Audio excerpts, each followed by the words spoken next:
What's up guys, it's Scones Brand Keith here, and today I'll be showing you my first ever solve recorded on camera. This video was filmed 5.5 years ago.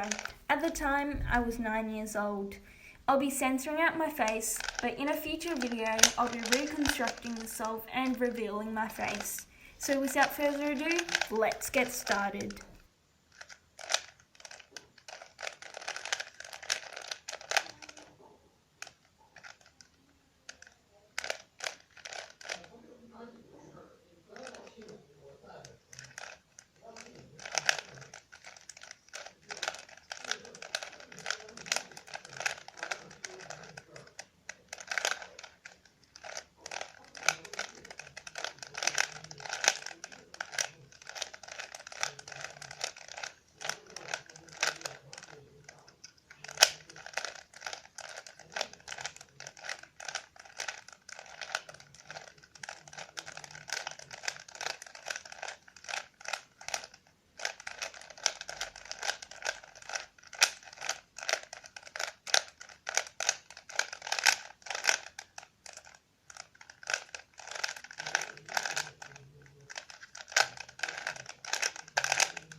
And there you have it, a Rubik's Cube solved in 1 minute and 51 seconds. If you liked the video, please like and feel free to subscribe.